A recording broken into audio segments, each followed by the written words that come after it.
National ಹೈವೇಲ್ ಕೊಡೋ toll receipt ನ ಎಲ್ಲರೂ ಬಿಸಾಕ್ತಾರೆ. ಯಾಕಂದ್ರೆ ಅವ್ರು ಬರೀ ಟೋಲ್ ಪೇ ಮಾಡಿದೀನಿ ಅದಕ್ಕೆ ರೆಸಿಪ್ಟ್ ಕೊಟ್ಟಿದ್ದಾರೆ ಅಂತ ಅನ್ಕೊಂತಾರೆ. ಆದ್ರೆ ಯಾವತ್ತು ಈ ತಪ್ಪು ಮಾಡಕ್ ಹೋಗ್ಬೇಡಿ. ಆ ಟೋಲ್ ರೆಸಿಪ್ಟ್ ಇಂದ 4 ಬೆನಿಫಿಟ್ ಏನೇನಿದೆ ಅಂತ ನಾನೇ ತಿಳಿಸ್ಕೊಡ್ತೀನಿ. ನೀವು ಯಾವತ್ತು ಟೋಲ್ ರೆಸಿಪ್ಟ್ ನ ಬಿಸಾಕಕ್ಕೆ ಹೋಗಲ್ಲ. ಮೊದಲೇ ಬೆನಿಫಿಟ್, ನ್ಯಾಷನಲ್ ಹೈವೇಲ್ ನೀವು ಹೋಗ್ಬೇಕಾದ್ರೆ ಗಾಡಿ ಸಡನ್ ಆಗಿ ಏನಾದ್ರು ಕೆಟ್ಟೋಯ್ತು ಅಂದ್ರೆ ಗಾಡಿ ಟೋ ಮಾಡೋ ಜವಾಬ್ದಾರಿ ನ್ಯಾಷನಲ್ ಹೈವೇ ಅವ್ರದೇ ಆಗಿರುತ್ತೆ. 7ನೇ ಬೆನಿಫಿಟ್, ನೀವು ನ್ಯಾಷನಲ್ ಹೈವೇಲ್ ಏನಾದ್ರು ಟ್ರಾವೆಲ್ ಮಾಡ್ತಾ ಇದ್ರೆ ಅಂದ್ರೆ ಸಡನ್ ಆಗಿ ಪೆಟ್ರೋಲ್ ಬ್ಯಾಟ್ರಿ ಏನಾದ್ರು ಖಾಲಿ ಆಯ್ತು ಅಂದ್ರೆ ರೆಸಿಪ್ಟ್ ಇಂದ ಕೊಟ್ಟಿರೋ ನಂಬರ್ಗೆ ಕಾಲ್ ಮಾಡಿದ್ರೆ ನಿಮ್ಗೆ 10 ನಿಮಿಷದಲ್ಲಿ ಪೆಟ್ರೋಲ್ ತಗೊಂಬಂದ್ ಕೊಡ್ತಾರೆ. ನಿಯರೆಸ್ಟ್ ಪೆಟ್ರೋಲ್ ಬಂಕ್ ಎಲ್ಲಿದೆಯೋ ಅಲ್ಲಿಗೆ ಹೋಗುವಷ್ಟು ಫ್ರೀಯಾಗಿ ಪೆಟ್ರೋಲ್ ಕೊಡ್ತಾರೆ.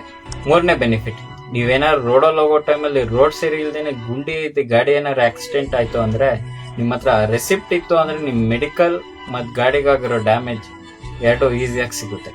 4ನೇ ಬೆನಿಫಿಟ್, ನೀವು ನ್ಯಾಷನಲ್ ಹೈವೇಲ್ ಏನಾದ್ರು ಟ್ರಾವೆಲ್ ಮಾಡ್ತಾ ಇದ್ದೀರಾ ಅಂದ್ರೆ ಸಡನ್ ಆಗಿ ಹುಷಾರಿಲ್ದಂಗೆ ಆಯ್ತು ಅಂದ್ರೆ ನಿಮ್ಗೆ ಆಂಬ್ಯುಲೆನ್ಸ್ ಕಳ್ಸೋ ಜವಾಬ್ದಾರಿ ನ್ಯಾಷನಲ್ ಹೈವೇ ಅವ್ರದ್ದೇ ಆಗಿರುತ್ತೆ. ರೆಸಿಪ್ಟ್ ಹಿಂದ್ಗಡೆ ನಿಮ್ಗೆ 1 ರಿಂದ 4 ನಂಬರ್ ಇರುತ್ತೆ.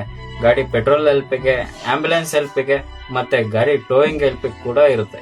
ಈ ನಂಬರ್ ನಿಮ್ಗೆ NHAI ಅಫಿಷಿಯಲ್ ವೆಬ್ಸೈಟ್ ಅಲ್ಲೂ ಸಿಗುತ್ತೆ. ಈ ಇನ್ಫಾರ್ಮೇಶನ್ ಯಾರಿಗೆ ಗೊತ್ತಿರಲಿಲ್ಲ ಈ ವಿಡಿಯೋನ ಅವ್ರಿಗೆ ಶೇರ್ ಮಾಡಿ.